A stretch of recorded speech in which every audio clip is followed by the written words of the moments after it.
Welcome to the Spinoso Podcast. I'm your host, Dr. Alex Spinoso, and my experience and expertise is in scaling all types of medical businesses to 7, 8, and even 9 figures. This is not a podcast telling you you should do this. It's just telling you what I actually did. I want to help you build your business, take ownership of your life, and become a better leader at home and at work. So let's get into it today. As always, we have my co-host, Miss Amanda May. Hello. Hello. I How are you? feel like it's been forever. It has been forever, right? It's Since been we forever. recorded, for sure. It seems like it. Lifetimes have happened since then. Yeah, seriously. Seriously, it's been there. We're going to jump into facts, not feelings. So the facts are it's only been a few weeks. Yeah, But right? the feeling there is it's been a long time. Seriously. So we're going to talk today about making decisions based on data, which will be a great conversation because I've heard you say often that you have to know like your numbers and you can't go based on what happened before. And there's a lot of business owners that operate based on how they feel things are going versus how they are actually going. So we're going to talk about all of those things today. And one of the cool things that I think, you've shared with me is that you used to sketch a lot when you were younger. And that got me thinking about what, famous people talk about when it comes to art. And when it's like when you're sketching something, even if it's right in front of you, oftentimes the artist is referencing back to what they've seen before and not necessarily sketching what's right in front of them, but going back to memory or something from the past to try to create that in the present. And what today's podcast is going to be about is living in the present, live in reality, not what you hope things are going to be or what you think that they're going to be, but what they truly actually are. So that's what Yeah. today's conversation is going to be about. Yeah, so my mother and my grandfather were super artistic, and they taught me how to draw and do art and everything like that, and I was very I think I was a few units away from being an art minor in college, but my dad was very analytical, so, yes, we're talking about making decisions based off of data, and there was a great quote that I heard the other day where most people are making decisions, or everybody is making decisions based off of past experiences, and past experiences actually don't even exist anymore.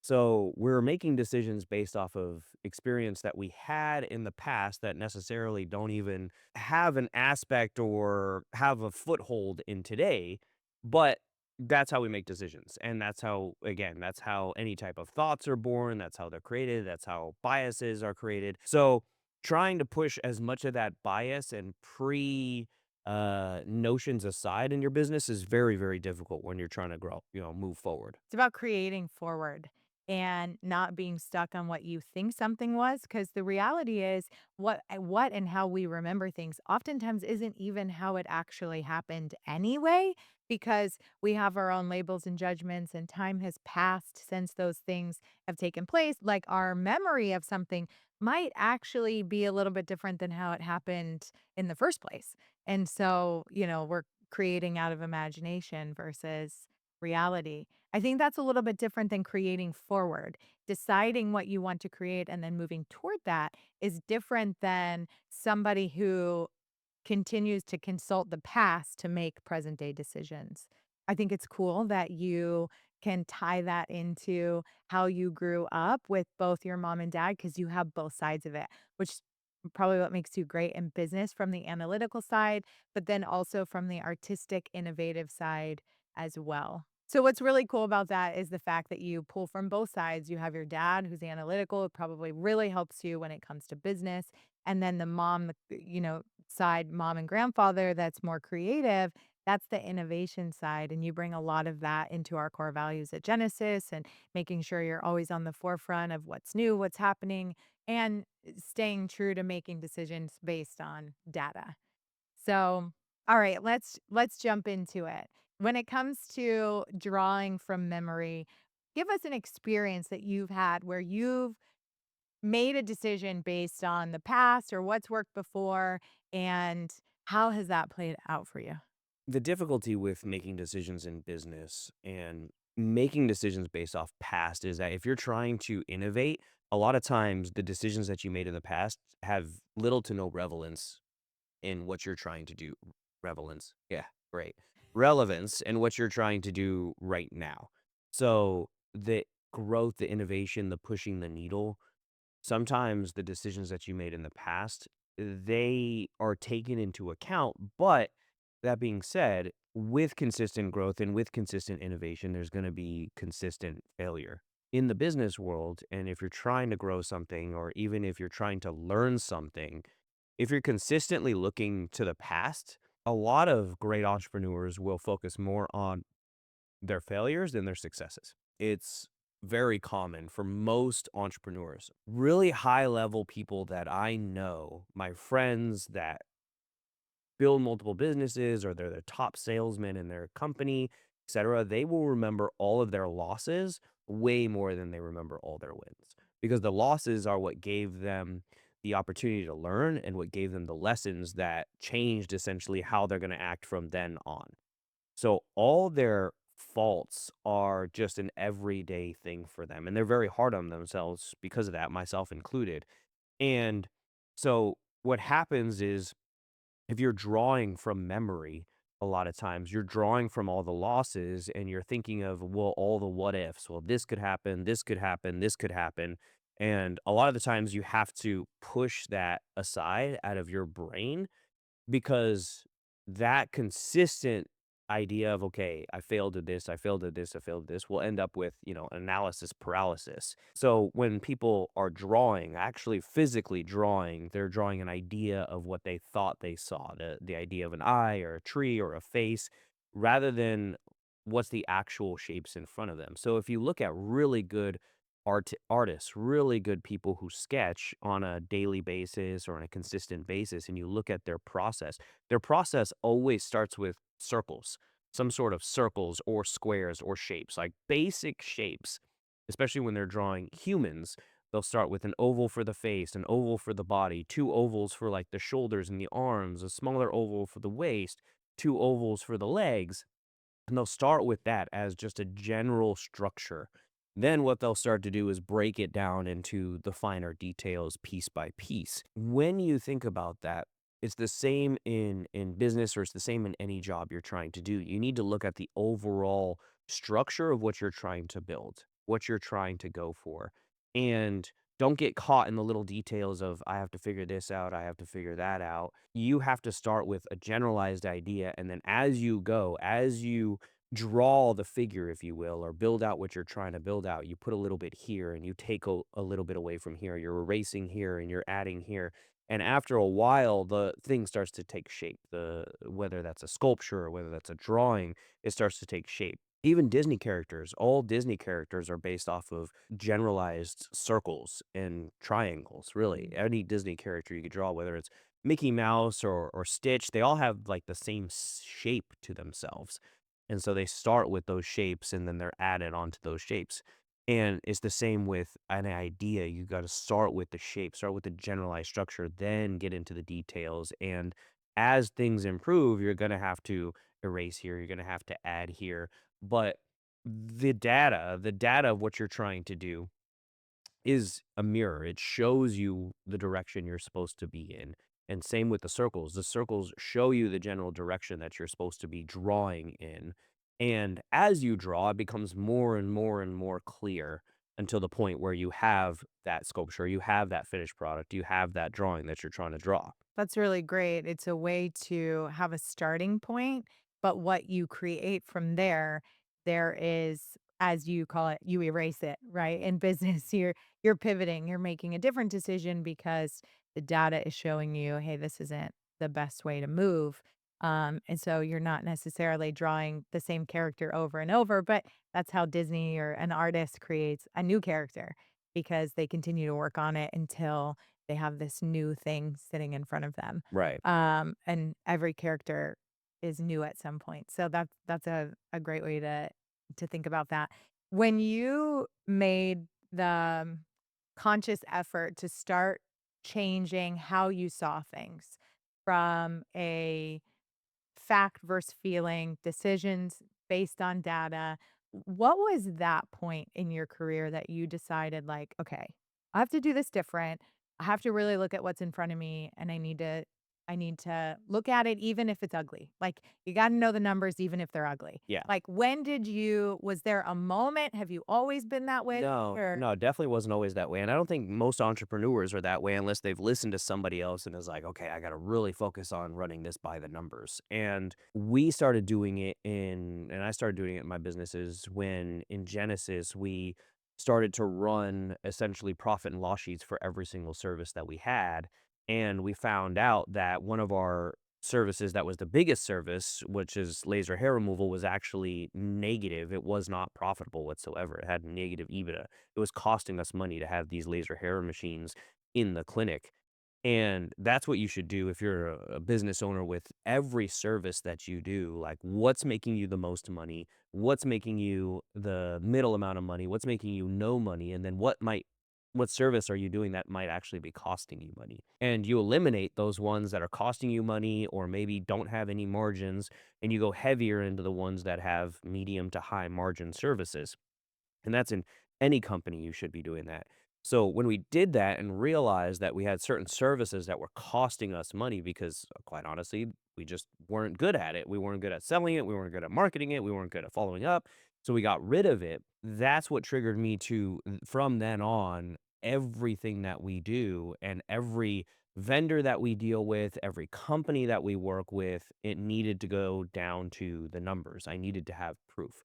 So somebody could tell me all day long, like, this is a great program, or this is a great service, or this is a great medication. And I am always like, okay, what data is telling you that? Like, tell me where you're getting the data that proves what you're telling me, period. And it should be with any vendor that you're working with from now on. With our marketers, it's okay, cool. I don't need a cost per click. How much money are you driving into these clinics based off of how much you're spending? What's your ROI? What's the long term value? When it comes to medications, are the medications better than what's out there? What's the data in patients? What's the data in clients? How much weight are they losing or how much muscle are they gaining?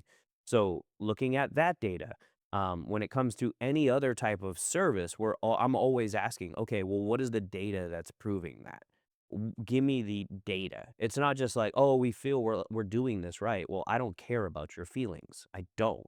I'm running a business and I need to run the business based off the data and the numbers. I care about the data. If you feel this way and you have data to prove, okay, yeah, the way you feel is right, then great. I am all for the feelings part of it, but I'm not for the feelings, and neither should you be in your business, your salesman, or as a manager. If you're looking at your KPIs as a manager and you feel like your team is doing great, but they're not producing on paper, it doesn't matter how you feel. What matters is what the actual results are at the end of the day. What matters is the scoreboard. Mm. The football team could feel great. They could be like, "We have the most badass uniforms on earth," but if they go out there and get their asses handed to them every single weekend, they're not a good team, period. They might look like a good team, and they might feel like a good team, but the data doesn't show that they're not that they're putting the points on the board. Gotta put the points on the board at the end of the day. So, that's where really changed my mindset about business, where it was less about the vanity of, well, we feel good and we look good, and it's no.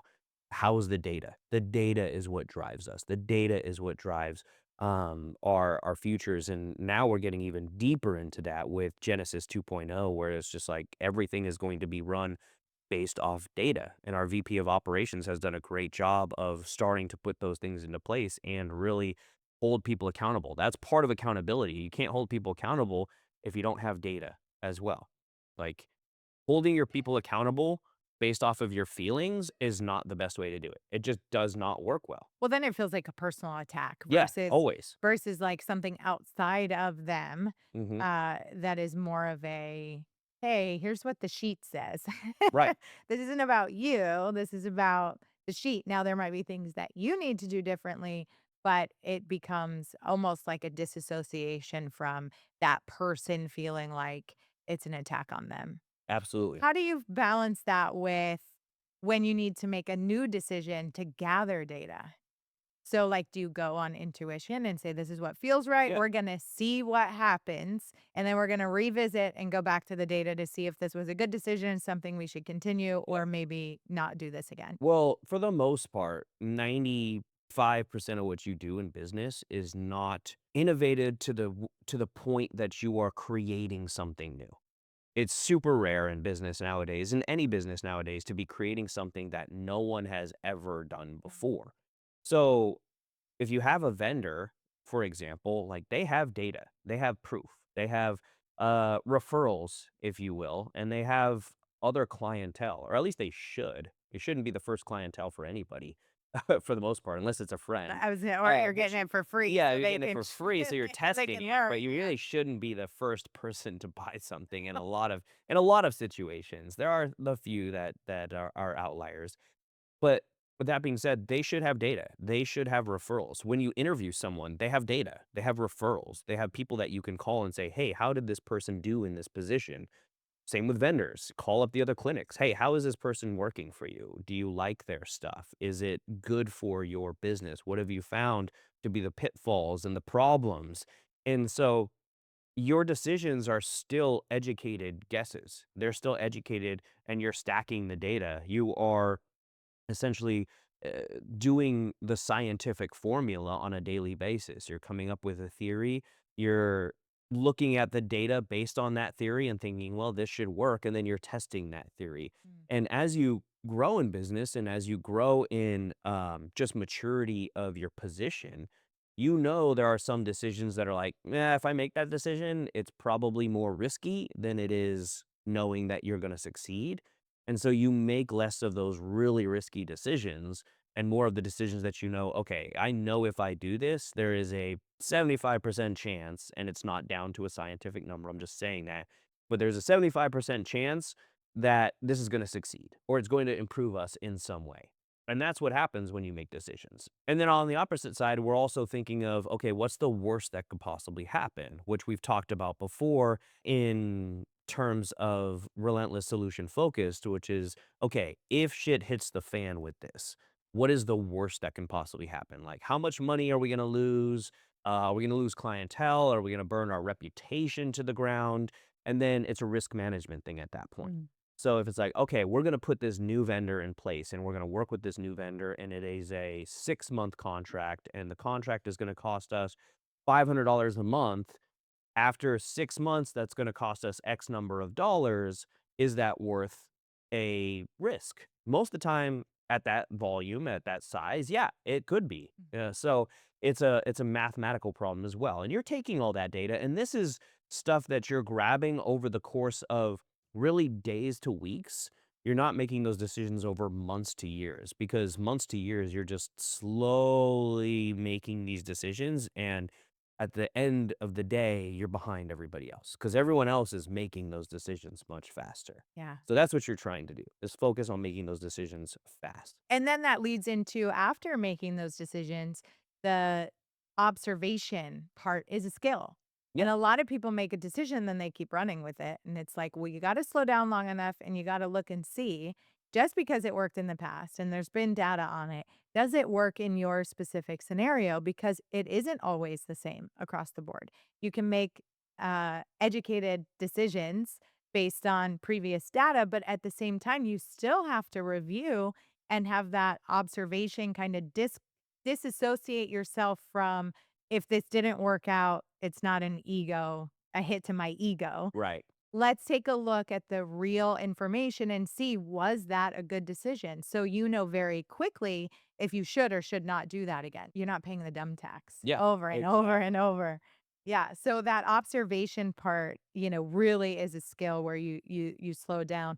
From the artist perspective, how does that feel when you're creating something and you used to sketch? How often and what's that process like where you slow down, you step back, and you take a look at what you're creating, and then you decide maybe what needs changed, what needs added, or if your sketch is done. What's that feel like? Usually we give almost everything 90 days.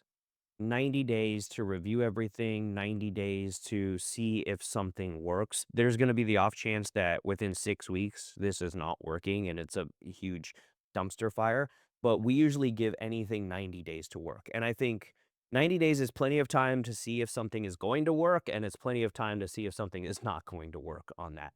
And a lot of entrepreneurs that I know they'll start something and then 2 weeks in, they're like, "This isn't working." And it's like, you cannot do that. It's gonna take time for any new process to really flatten out because there's gonna be the ups and downs of getting it started, and the staff might say, "Well, they don't like change.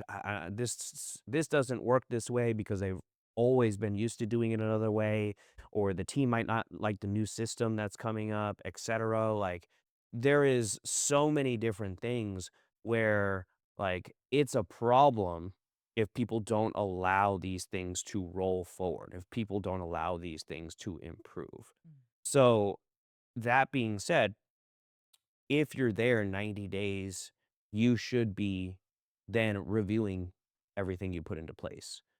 Every 90 days or at the 90-day mark, at least with every new service that you're doing, every new offering, every new whatever, even internally, every new training that you're trying to go through or improving upon, you should be self reflecting on, okay, what does this look like in our business? What were the results?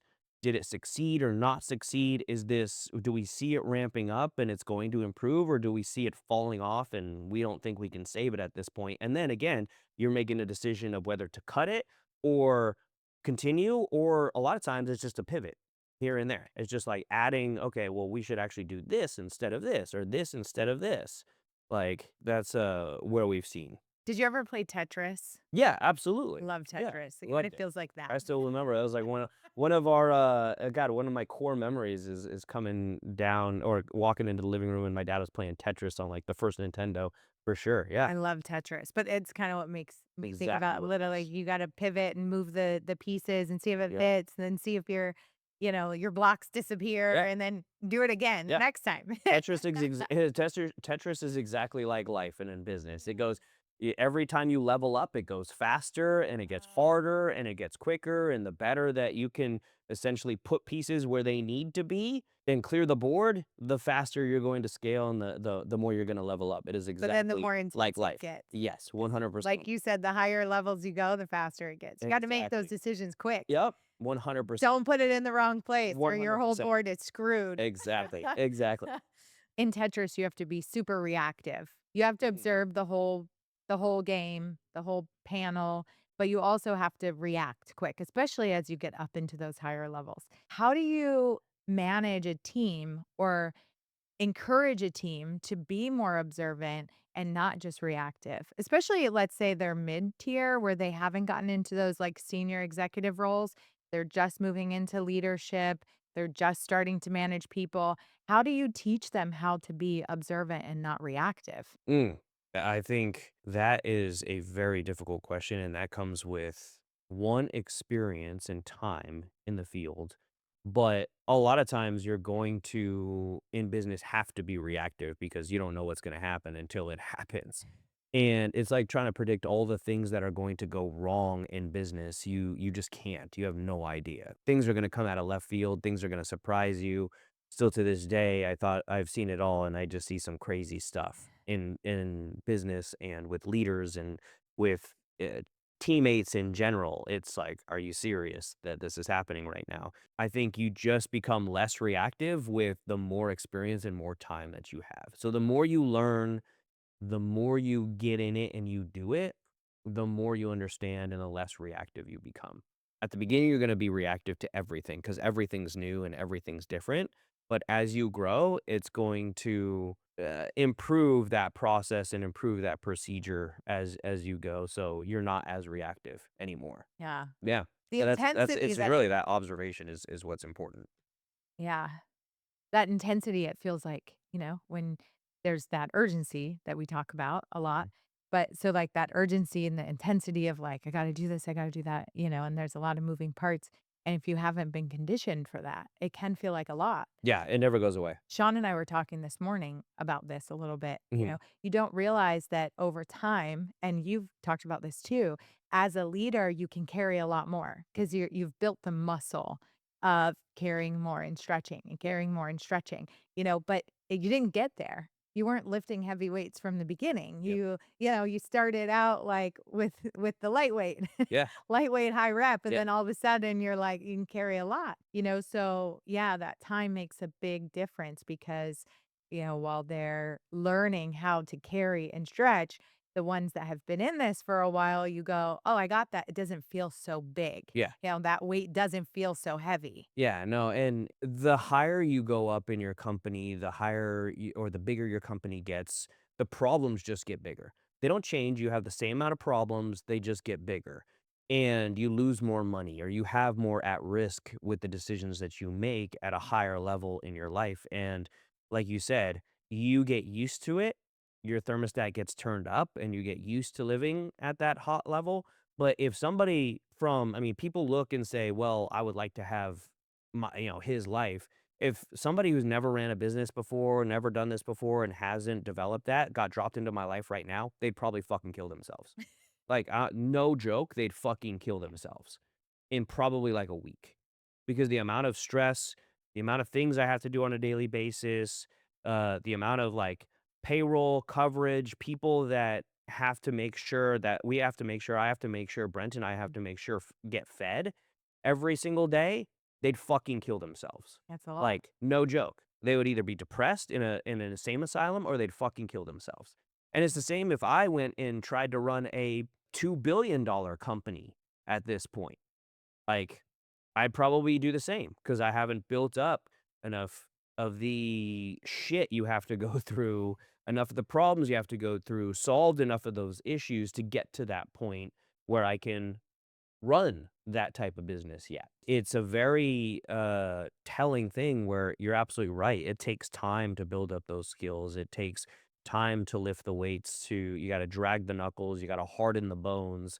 All that is part of in any athletic sport or in any fighting or in any business is the same or entrepreneurship the same or being a leader is the same. You're gonna have to go through it. And the more stress you can go through, the more bullshit you can deal with, the more money you will make. Yeah. That's why people don't go anywhere or they stay in the same job forever because they don't wanna go through the shit. They don't wanna go through being uncomfortable. They don't wanna go through not having any money or the ability to pay the bills. They think that it should always be every year making more money, making more money, making more money. That's not how life works. There's gonna be some years where you're making a ton of money. There's gonna be some years where you make no fucking money. And that's part of being a leader. If you want a 9 to 5 job, okay, take a 9 to 5 job, but if you're trying to be a leader, you're trying to be a manager, a regional director in your business, a business owner, a COO, an executive, anything like that, that's what you're in for. And 99% of people who run businesses should not be fucking running businesses, or who are leaders should not be fucking leaders because they don't understand that. They don't understand that's the downside of this world. It is. It's not all Instagram famous and special and beautiful, that's all fucking bullshit. Like, this is a very rough job, and it's part of life. I mean, it's very rewarding, but you're gonna get your ass kicked and handed to you more than anybody else on earth, more than any of your peers. That leads into the next part of what we're gonna talk about, which is reality over idealism. And that's exactly what you're talking about, is the reality of what it takes to get to where you're at. You say that, somebody might look at your life and go, "Wish I was in his position," or "Wish I had his life." That's idealism. And the reality of it is there are all these other things that people don't see and they don't understand comes with having what it is that they say they want. And so in your business, really connecting with what's the reality of the situation versus my idea of what I think the situation should be, and recognizing that you take the good with the bad. Instagram, social media, I think the world in general has turned leadership, management, business ownership into this ideal world where everything is beautiful and everything is perfect. And hey, if you're a leader or business owner, you get to sit around all day and do nothing while everyone else works for you. And like, you don't have to take out the trash, or you don't have to sell your own product, or you don't have to go and do the work that you used to do in your other businesses because now you're a business owner. You have this title of a leader. And so you get to do whatever the fuck you want. That's not true whatsoever. And so most founders will fall in love with this ideal version of their business that they imagine, which again, most entrepreneurs built a business so that they could actually have more freedom, have more time, have more life, and it is the opposite of what it is definitely the opposite of that. I would tell anyone, if you want more freedom, you want more time, like, be really good at what you do, and then go fucking work for somebody else. Because if you're really good at what you do and you build your own business, guess what? You just bought yourself a fucking job that you have to work in 24/7 rather than actually having weekends and vacations and stuff like that you can negotiate. Like, I can't negotiate with anybody weekends or vacations or anything like that because I don't fucking get them. I don't get holidays, I don't get weekends, I don't get vacations, I don't get them. Like, the last time I went on vacation was more than 2 years ago, I think now. So and I think we're going on vacation in, next month in Mexico for, like, I think 5 days, but I'll be working the whole time, just how it is. It's what I chose. Like, my wife and my kids will have an awesome vacation. But that being said, like, if you want this, if you're falling in love with the ideal versus, like, the reality of what it is to run a business, you're in for one hell of a rude awakening because it's not fun. And the thing is if you get in that position, you start to ignore the real problems. You start to ignore the fact that, hey, like I'm running a business and we're not selling anything, but don't worry because it's cool because I'm running the business. And, or if you're a leader and you're not running the business based off KPIs, you're just like, okay, I'm a leader. I get to do what I want. I get to leave the clinic when I want and come, come back when I want and do whatever I want when I want. And the problem is, two things are going to happen. I guarantee it. One, the company is going to falter, it's going to fail, it's not going to do well, and number 2, you're probably gonna get fucking fired from your job doing that. And if you're the boss, it doesn't matter, you're gonna essentially fire yourself when the business closes. Yeah.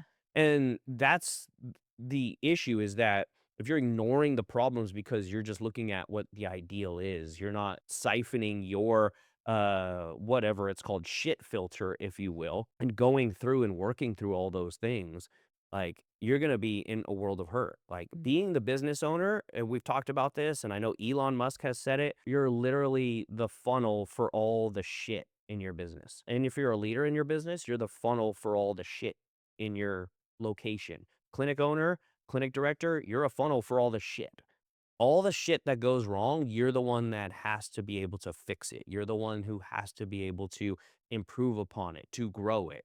And so, if you don't want to have to deal with being uncomfortable all the time, dealing with problems all the time, working through the worst parts of the business on an everyday basis, not the best. You don't get to work on the best because you don't need to work on the best parts. You get to work on only the shit parts of the business the things that need to be fixed and improved in leadership, the things that are the interpersonal issues with your teammates, stuff like that. If you're not thinking those are the things that I want to deal with every day, again, like that is the reality of it. Not the ideal. That's the reality. You have to be able to deal with that shit. You have to be able to do that shit every single day. So you have to face the truth when it comes to that. And the faster you can face the truth and say, okay, I am a shit filter. That is my fucking job. If I want to be a leader, you want to be a business owner, you want to be an executive, all you are is a shit filter.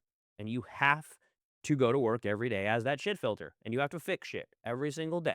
You have to. There's nothing that should be above you. If you have to go in the clinic and see clients, you go in the clinic and see clients. If you have to, I don't know, go out in the field because you have a field job, you're in your person called out, you got to go out in the field. You got to do what is required in order for you to win. And people just want to sit at home and say, "Okay, I'm sitting at home with my family. I got this great family life and this great family job." Like that fucking office door closes and my kids don't fucking see me at all until like 7 o'clock at night Mm. when I get to walk out and sit down with them for 15 to 20 fucking minutes before I put them to bed. Otherwise, that's it. I pull them out of their cribs in the morning, I sit them down for breakfast, and I start to fucking work. And I don't fucking see them all day until 7 o'clock at night. That's the reality. That is the reality of work. So if you want to be a leader, you want to be a business owner, that's the fucking reality. Otherwise, cool, you could be a business owner, work your 9 to 5 and make less than 50K a year because that's the average that a business owner makes. Like $42,000 a year, I think, is the average in studies a business owner makes Mm. after all the expenses are done, etc. Yeah. And we've learned the hard way, and I've learned the hard way with that. And I learned early on, but If you're listening to this right now and you wanna be a leader, you wanna be a business owner, realize that. Realize that if you wanna grow, you wanna improve, you're going to have to really focus on being that shit filter. The better shit filter you can be, more money you're gonna make. But if that's not what you want, then you gotta have a real fucking conversation with yourself. Because I see business owners all the time, "Oh, this is so hard. This is difficult. This is worse than I ever thought. This is, I'm closing my doors because of X, Y, and Z." Even we have had to close clinics because of the same thing. That's just part of reality of running a business. Mm.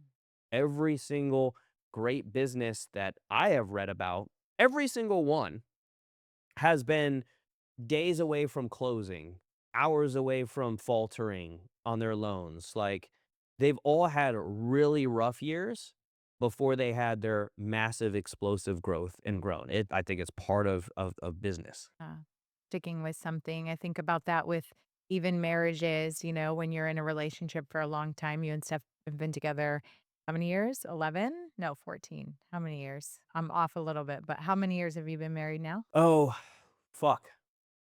8?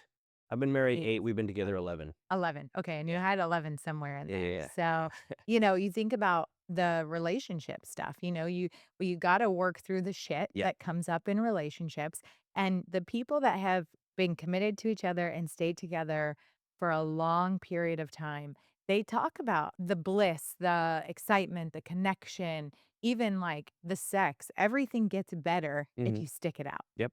And that it's like you gotta make it through those tough pockets in life, business, all the aspects. Because then on the other side of that, it's that pushing through those times, and you realize, I think that's why a lot of relationships end in the first couple years, because your idea of Yeah. this person comes to light and you go, "This is not really who this person is." Well, they're thinking the same thing about you, so Yep.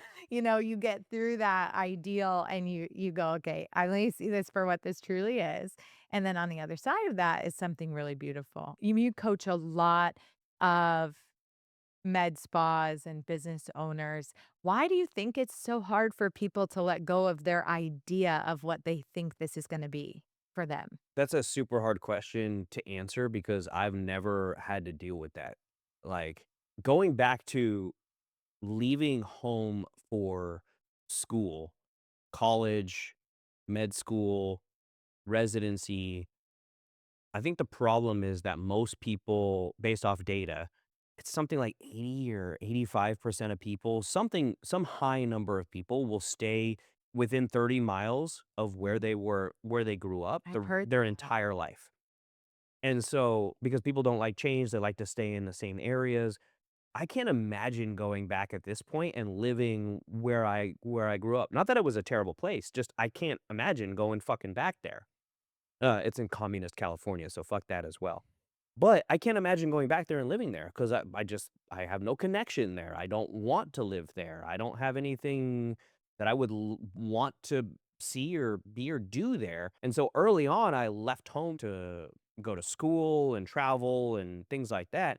And people don't do that. And so early on, I didn't have a heavy connection to like one thing. I didn't have a heavy connection to one city.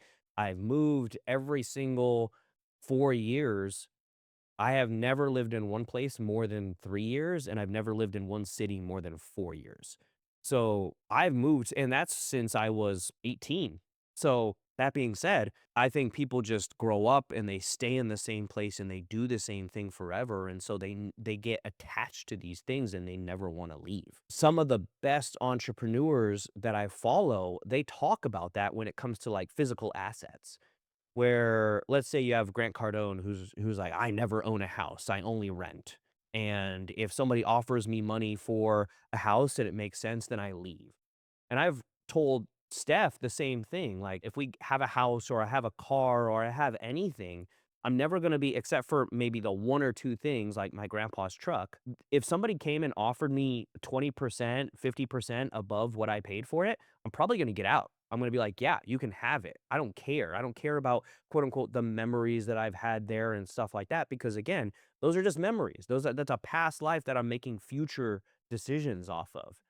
And so people have that same thought and opinion with their business where they're just stuck on one thing or stuck on this one treatment or stuck on this one way of running business or stuck on their name, even stuck on their name to where we've had clinics that, we wanted to join Genesis, but their whole thing was like, well, we have such a good brand and we have such good, ideas and our med spa is so unique. It's the most unique out there. Fucking that's like saying your stick of gum is the most unique stick of fucking gum. Sorry, you don't have even Genesis. We don't have unique shit. There isn't anything unique about this world. I'm sorry, bro. We're all selling the same shit. Period. What's unique is like the service and the procedure and stuff like that. But again, if somebody came along who was the Ritz Carlton of clinics and wanted to change Genesis's name to the Ritz Carlton of clinics and what we wanted to join them and grow, we would be like, yeah, sure. Okay, bye, Genesis. Yeah. It just would. Like, it doesn't matter. The name on the door doesn't fucking matter. It's like doctors who put their names on the door because they want to feel special.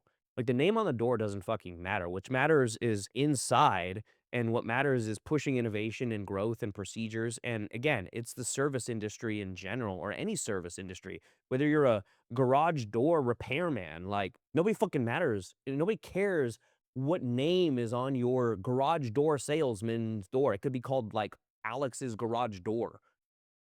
Nobody cares. No one cares. They care about like, okay, is Alex's garage door service really good? Are they fast? Are they gonna fix my garage door if I have a problem and I'm trying to get to work in the morning? That's what they care about. And business owners don't get that. They take everything and they think that like, oh, this is the best way to do it. And because this is the way to do it, I'm gonna stick with it. And I'm not gonna listen to anyone else because I made a little bit of money doing this rather than focusing on making a lot of money in the future, Mm. because that's what they're afraid of. They're afraid of if I change this, I'm gonna go back to the shit again. I'm gonna go back to like, I don't have any money, I can't afford payroll or whatever. And nobody realizes that's where the massive growth happens. That's where the improvement happens is going back into the shit in your mind every day, putting your back up against the wall, getting cornered and saying, okay, cool, like we need to get out of here. We need to innovate, we need to fight our way out. And going back into that mindset every day is not for the weak, and it's not for most business owners. Yeah. I talk to clinic owners all the time that they think they want more, but they truly don't. They think they want more. They have that ideal that they want more. They have that ideal that they're worth their clinic, their little, shit clinic is worth 5, 6 times EBITDA, but they're the only provider there. Yeah, nice try, bro. You have a very like you're never gonna fucking sell for that. Sorry. Like that's a fucking reality versus, The ideal. idea. That's Yeah. that's what it is. Like you have to realize data never lies. Data never, ever lies. Just fucking doesn't. If you run real data and you run real proof, it never fucking lies. Always going to win. Yeah, makes me think about the story of Spanx and how Sarah Blakely took what proved to be a very good industry, which is women's hosiery, and she did something different, which I think is what we're talking about here. This ideal that people have, it's a lot of cookie cutter stuff, a lot of copy and paste. And this is interesting because it goes back to our topic here with data, but also making decisions based on data, but being willing to make different decisions so that you can see if Right. a different thing will work so that you're not just drawing from the past. So it's an interesting balance. So here's what she did. She took her company and in the opening phase where she's like getting into these stores, she goes in and she's looking at what do these sections, do these departments look like? Yeah. And it was like a sea of nude and white. And she's like, I'm never going to stand out here. Mhm. But what's interesting is based on the data, she might have said, well, this company and this company all did it that way. And they're all massive brands. So I need to do it that way. And instead, what she did was she said, I'm going to make it red. I'm going to make my packaging red so that you walk into this section of the department store and you can't not see me. Like, so that's how she came up with the red Mm. Spanx tones, the red and black, because she went into the department store and said, okay, she could have pulled the data from all the other companies and said, that's what I need to do because that's what they're all doing. Mhm. That would have been a copy and paste model. And I think being in a a landscape now where there's so much of that online where people are just copying what everybody else is doing and thinking that's going to create the same success. That does not work. But being smart about, okay, she went into a hosiery, which has a lot of data, that it's a great industry, but she also took her creative intuition and said, I'm going to do this different. Mhm. And, Spanx is insane now, Yeah. and and then you've got, Skims copying Spanx because 'cause they're like, "Hey, we need to get a little bit of this market share." Mhm. So now you have other people going like, "Wait a minute, let us create something like that." Mhm. But I think she had to balance that very well. Her idea could have been, "Well, I'm gonna be just like these other ones," but instead, she blew all those other ones away. And so I think there's some value in taking the data, but also moving off what as a business owner feels right for what you want to create. Right. Because you're not creating the same thing. While we don't offer necessarily something different than what everybody else is doing, we are creating something different. Our culture is different, our mission is different, our teams are different. So there is some difference while the services might overlap and be the same as other companies. There is a way we're going about it that feels different to our customers. Mhm. And I think, that's why people wanna come along with what we're doing because 'cause they're like, they see that, they feel that, they know that. So, I like both. I wanna see the data, but I also wanna make decisions based off what I really truly feel is the right way to go. But I'm okay looking back at it and going, "Was that the right decision?" Mhm. And I think you have to take that wide approach. Like, you can still move with intuition, but then be willing to look at the data and not get hurt if you made a decision that doesn't feel that isn't good Yeah. based on the numbers or based on growth or data, but, kinda having both aspects of it because Yeah. you do have to have vision for where you're going. And if you're not going to take all the experiences of the past, that does include being wise in how and when you use the data that you're gathering too. Mhm. Because uh, as you move forward in business, every year it changes so much. I think about, over the 5 years we've worked together, how much this industry has changed just in 5 years. Yep. A half a decade is like, that's a long time in business. And there's been a lot of changes in the market, and so you have to be able to move with those things too. So I would say also don't get stuck on only making decisions based off what worked for somebody in the past, because you still have to create going forward, which is we still do. That's the innovation side, Yeah. so Absolutely. including that in your core values and making that a part of it. Yeah, and that really takes us to our last point, which is innovation is built on iteration. So, like you said, one of Genesis core values is innovation, and it's not about having one breakthrough that you're going to ride into the sunset or one new idea that you're going to ride into the sunset and you're going to make billions of dollars off of it. It's consistently adjusting, testing, improving processes and procedures. And one of the things with that is you can't innovate if you're not looking at the data. If you're not looking at your competition, we've been talking about it for a while and it's starting to really snowball. If you're not focused on using AI in your company right now to some degree or in some way using AI in your life, you are going to be behind. You're going to be behind everyone else because there are these companies that are using this on a daily basis to get ahead. The milliseconds of response to a client from one company who's using AI versus a company who's just doing it by hand and can't get to that client within, 30 seconds, they're going to lose every single day. And so again, AI isn't perfect though. So the goal isn't to be perfect out of the gate. The goal isn't to solve all the problems and avoid all the pitfalls out of the gate. It's progress. That's the goal. The goal is progress. The goal is improvement. The goal is consistent improvement. And that's the same with your mission and vision in your company is that you should have something that almost can't be done, almost can't be solved. Because if that's the case, if it's something that's bigger than yourself, and it's not like a specific, "Hey, we're going to make, $100,000,000." Okay, cool, that might be a good internal goal, but it's not a good goal for your business because what happens when you hit it? Like, okay, your mission and vision's done. We did it. Cool. We're done.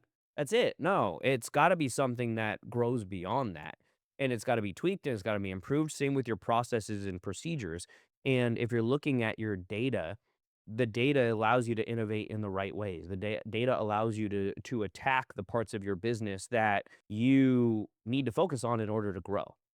What's an example of innovation at Genesis that came directly from understanding the data? I would say the way that we do marketing right now is changing based off of this marketing dashboard that we're building out. Almost all companies that I've ever coached and speak with, they, even though I coach this, they don't know the ROI, return on investment, or LTV, long term value of any of the clients that are walking in the door from their marketing. So you ask them, "Is marketing work?" And they say, "Well, we're getting a good cost per lead or a cost per click, and that's really low." But they don't know, okay, well, how much money are you making if you spend $1,000? How much money are you making from that? $5,000, how much money are you making from that? And then broken down even further into, if you have 3 ads for weight loss, which one of those ads is producing the most money? Not only right away the first month, but month 3, 6, 9, 12. Most companies don't have that. What they do is they market and then they look at the P&L, which Genesis, we did this too for a very long time. We still are doing it to a degree while we build out this platform.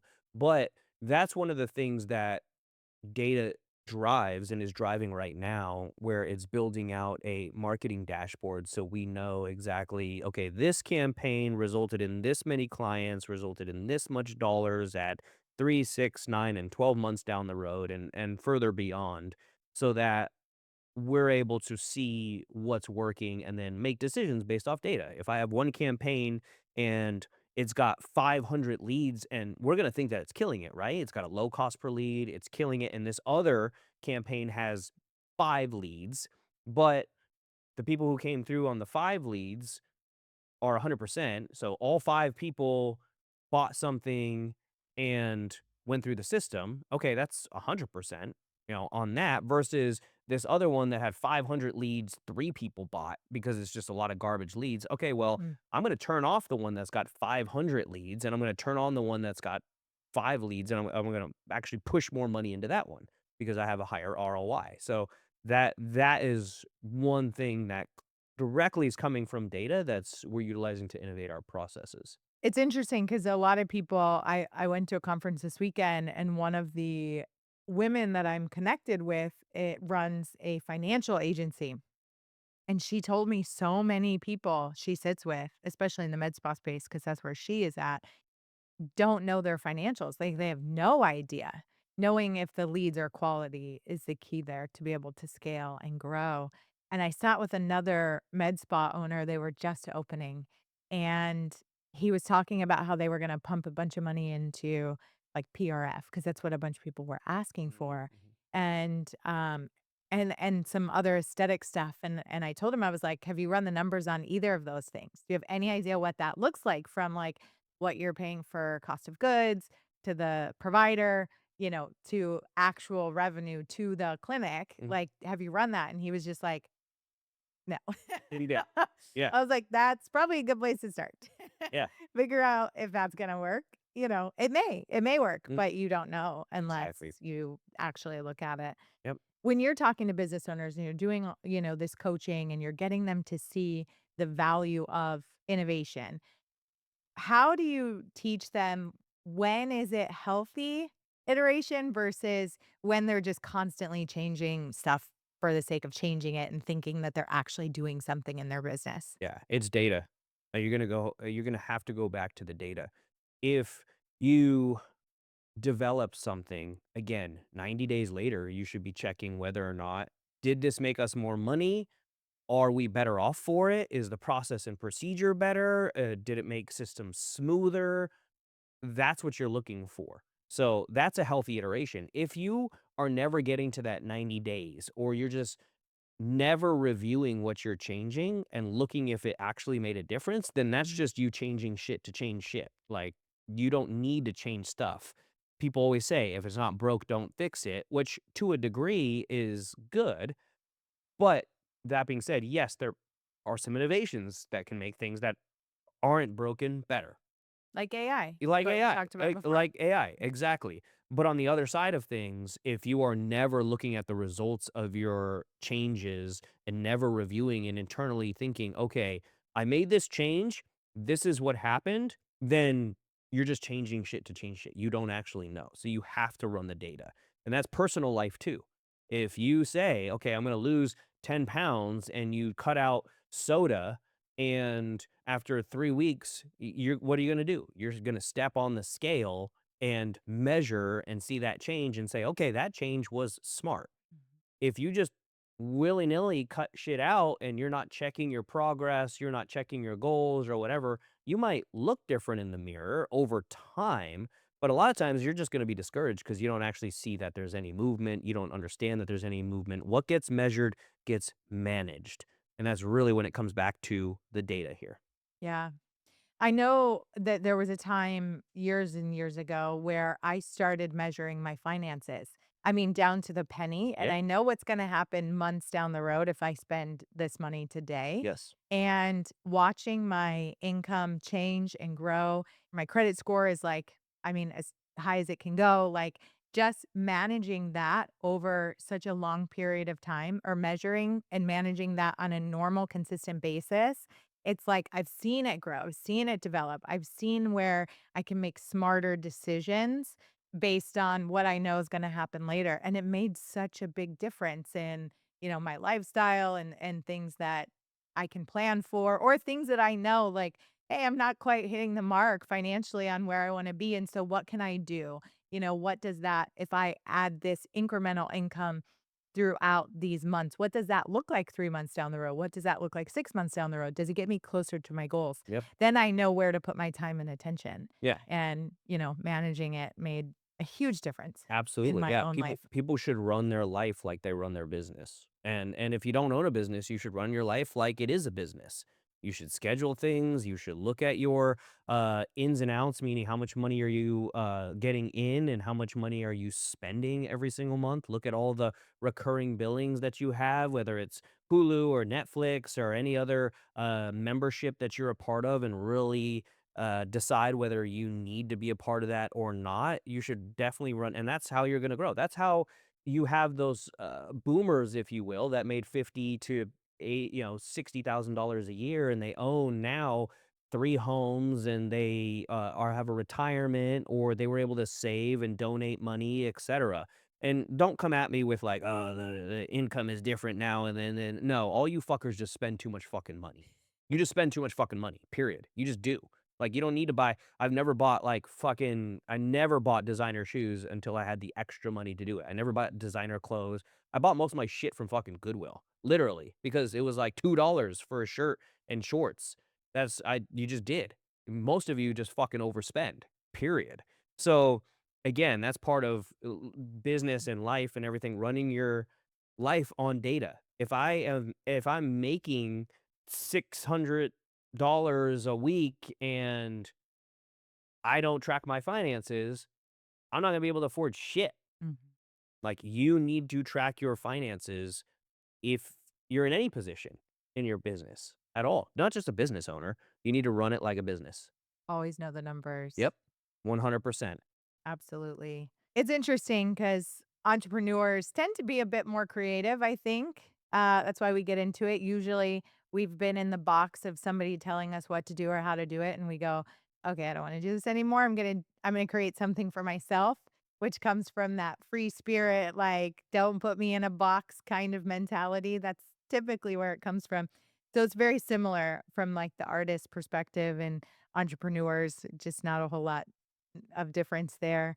The key is really knowing that the ones that do the best don't just rely on what they've seen from the past, but they look at what's right in front of them, and then they're making those decisions in the present moment for the best outcomes that they can base on in that moment, and knowing that it doesn't define who you are going forward, but you learn from it and you grow from it, and you stay focused on creating forward and not just looking at, okay, all of this stuff worked before. Doesn't necessarily mean it's going to work now, but recognizing the data can be very powerful and not paying so much dumb tax along the way. Yeah, that was so woo woo. Yeah. That was so woo. I was like, I "Look, bring that to the table, right? run the data. If the data tells you you fucked up, change what you gotta do." It's very simple. You run the data, you're gonna make mistakes. Based off what the data says, you make those changes and you move forward in another direction and just keep doing that over and over and over. And the more you make mistakes and you learn from those mistakes, the more you're gonna grow. Whether that's personally, professionally, your income, your business, the more mistakes you can make, the faster you can make them and learn from them, the more you're gonna grow. We said Period. the same thing, Yeah, we did. Yours just in was a way, little like, more different woo-woo, yeah. way. The chakras had to align with the blood moon for your side. But, okay, guys, for more, information, if you guys want to join our medical community, if you own any type of medical clinic, we'd love to have you. You can visit dralexspinoso.com or go to joincharismatics.com. We've got a bunch of free content on our platform. We're actually moving by the time you hear this, we will already be moved. We're moving from Circle app to School for our community and growing there. And so, if you're any type of medical, aesthetic entrepreneur, cash pay, insurance pay business, I've done it all. Reach out. You could always schedule a free business consult with myself and my team, and we would love to see you there. So, thank you.